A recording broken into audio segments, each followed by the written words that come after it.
Welcome back. It's time now for Media Watch. I'm joined by James Creedon here in the studio. Good evening to you, James. Evening, Tom.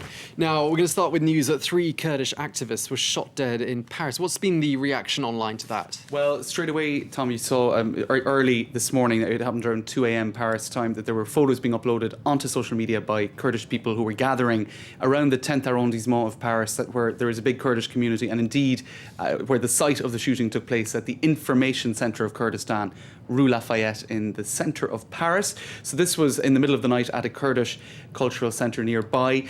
Also lots of tweets in the afternoon today and indeed the morning of a lot of the Kurdish community in France gathering upset about those 3 shootings.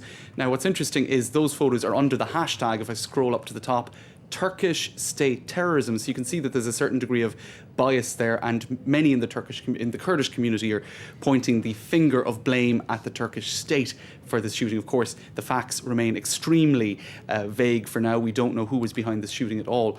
And what has grabbed a lot of the attention in the media as well is the name of one of the victims, Sakin Kansiz. I may have mispronounced that. She's a co-founder of the Kurdistan Workers' Party, and so indeed she was one of the 3. Apparently silencers were used on the guns. Some editorialists in Turkey are saying, look, this was a professional job, all right, and it could have been within the PKK just as much as the PKK, or that is the Kurdish Workers' Party, just as much as Kurdish people are blaming the state. So who knows for now who is behind it. You can see here on today's Zaman, which is a Turkish English language paper, that it has been the top story there all day as well. This website might be worth checking out. You can Google that, TwitRip, one word, TwitRip Kurdistan, which has grouped together all of the articles across the world's media. It was the second story in the New York Times all day, for example. So you have that, those various articles, plus social media elements all together on one page. And lots of theories, obviously, Yes. as you said, circulating as to who is behind that. Now to North Korea, and it has an official Twitter account, we understand. Who does the regime follow on the social network? Right. Well, the account was created back in 2010. 11,000 followers, so a lot of people curious as to what they have to say, which is usually negative things about South Korea. But they only follow 3 people, right? Now, this rather obscure individual in Vietnam, another North Korean account, and Jimmy Dushku. Now, who is Jimmy Dushku? He's just a young guy trying to make the world a better place. He's a 25-year-old from Texas, right?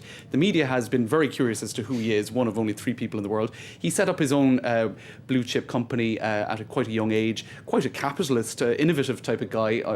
You wouldn't expect North Korea to be that interested in somebody with capitalist credentials like that.